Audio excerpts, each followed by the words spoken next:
नमस्कार। पिछले ट्यूटोरियल में हमने डेटा चुना और हमने सफलतापूर्वक अपने पेज पर डेटा दर्शाया। चलिए मैं आपको यहाँ इस पेज पर वापस ले चलता हूँ। हम देख सकते हैं कि सब कुछ ठीक कार्य कर रहा है। हमारा सारा डेटा यहाँ हमारे पास है। अगली चीज़ हम सीखेंगे कि कैसे कहीं बताएं कि प्रयोगकर्ता खुद डेटा डाल सकता है और विस्तृत कर सकता है। यह करने के लिए मैं कनेक्ट इंक्लूड के सिवाय अपने पेज के सारे कोड डिलीट कर दूंगा। यदि मैं अपने डेटाबेस से नहीं जुड़ता हूँ तो यह कार्य नहीं करेगा। यहाँ जानने के लिए काफी सारी और कुछ अन्य चीजें हैं। मैं फर्स्ट नेम, लास्ट नेम, जन्म तिथि और जेंडर या तो मेल या फीमेल को रखूँगा। यहाँ नीचे मैं फॉर्म बनाऊँगा। यह एक HTML फॉर्म होगा, अतः हमें अपने टैग्स को शुरू और अंत करने की आवश्यकता है। हमारा एक्शन mysql.php होगा और मेथड पोस्ट होगा। यहाँ हम एक फॉर्म बनाएंगे जिसमें प्रयोगकर्ता नाम दर्शा सकता है। नाम के लिए हम अपना सरनेम इस्तेमाल करेंगे। आप उनमें से कोई भी इस्तेमाल कर सकते हैं। उदाहरणस्वरूप ढूंढने के लिए आपकी जन्म तिथि या जेंडर, यह आपकी मर्जी है। आप ढूंढने के लिए दो फील्ड्स भी इस्तेमाल कर सकते हैं। मैं अब आपको दिखाऊंगा कि कैसे दो फील्ड्स इस्तेमाल करें, जिससे कि आपको पता चले कि यह ज्यादा जटिल नहीं है बल्कि सरल है। यहाँ मैं फर्स्ट नेम टाइप करूंगा और मैं टेक्स्ट के प्रकार का एक इनपुट बॉक्स बनाऊंगा और इसका नेम फर्स्ट नेम होगा। हम यहाँ एक ब्रेक बनाएंगे और लास्ट नेम टाइप करेंगे। अगला हम एक और इनपुट बॉक्स पिछली लाइन को कॉपी और यहाँ पेस्ट करके बनाएंगे। अतः यह लाइन बिल्कुल वही है, किंतु फर्स्ट नेम के स्थान पर हम लास्ट नेम टाइप कर रहे हैं। हम input type equal submit type करेंगे और इसकी वैल्यू होगी गेट डेटा।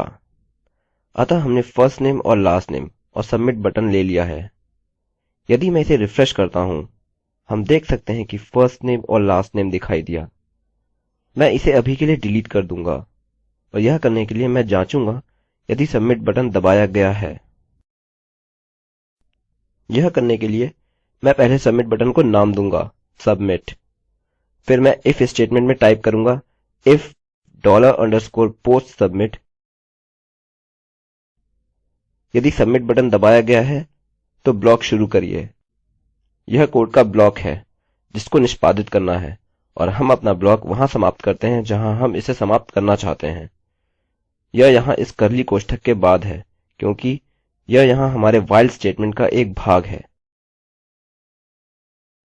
वास्तव में इसके लिए हमें हमारी व्हाइल स्टेटमेंट की आवश्यकता नहीं है, किंतु फिर भी मैं इसकी खातिर इसको रखूंगा। मैं अब grab post data और $firstname टाइप करूंगा। अतः यह $_ first name है और फिर मैं लास्ट नेम टाइप करूंगा। मैं फर्स्ट नेम को कॉपी करूंगा और इसको यहाँ पेस्ट करूंगा और इसको लास्ट नेम में बदल दूंगा। अतः हमें हमारा फर्स्ट नेम और लास्ट नेम मिल गया। मैं एको और यह सूचना record for first name type करूंगा। दूसरे विचार से चलिए इसे अभी नहीं करते हैं। मैं यहाँ सीधे अपनी क्वेरी पर जाऊंगा। यदि आपको याद हो, मैंने वर्णन किया था कि आप जो चाहें वो डेटा विशिष्ट रूप में बता सकते हैं। इसके लिए मैं select star from people where first name equals Alex and last name equals Garrett type करूंगा। मैंने यह इस क्वेरी के भाग के अंदर जहां हम चुन रहे हैं नहीं दर्शाया है। मैंने इसे अपडेट में दर्शाया है जहां हम अपडेट कर सकते हैं where the first name equals Alex and the last name equals Garrett।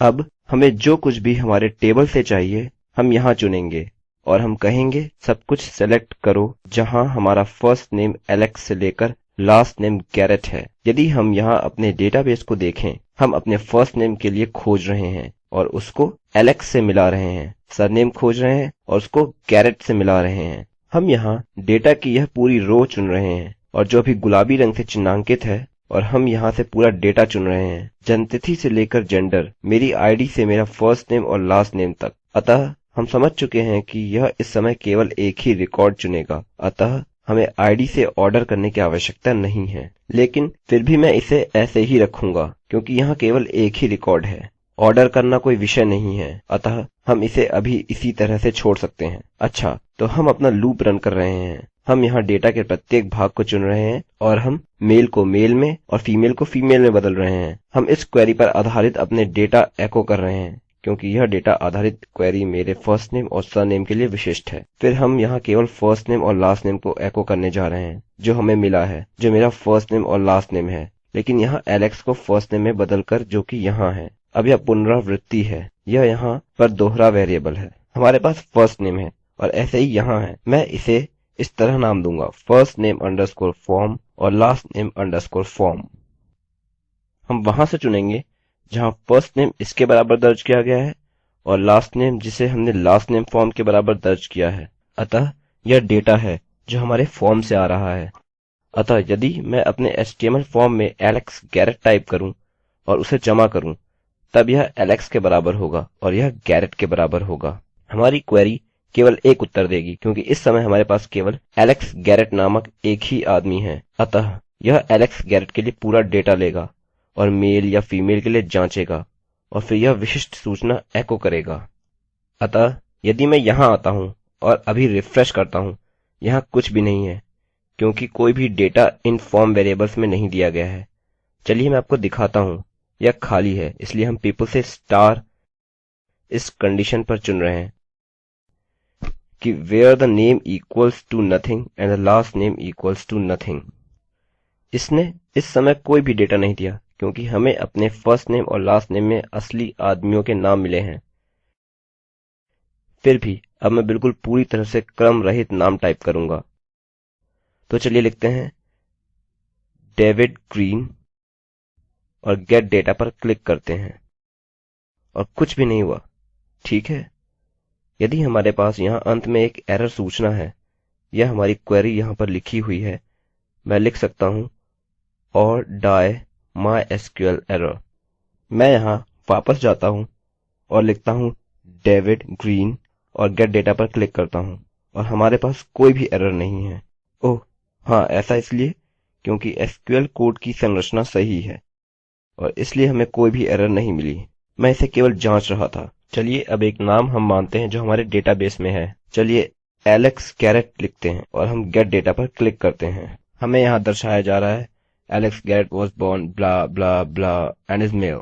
चलिए डेल गैरेट टाइप करते हैं और गेट डेटा पर क्लिक करते हैं और हमें डेटाबेस से यह जानकारी मिल गई।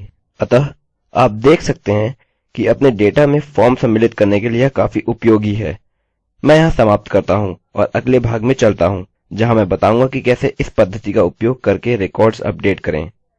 अब तक आप में से काफी यह करने के लिए खुद से सक्षम होंगे, किंतु फिर भी मैं आपको यह और इसके साथ ही कुछ अन्य उपयोगी चीजों के बारे में बताऊंगा। ठीक है, तो जल्द ही आपसे मुलाकात होगी। मैं रवि कुमार IIT बॉम्बे की ओर से अब आपसे विदा लेता हूँ। धन्यवाद।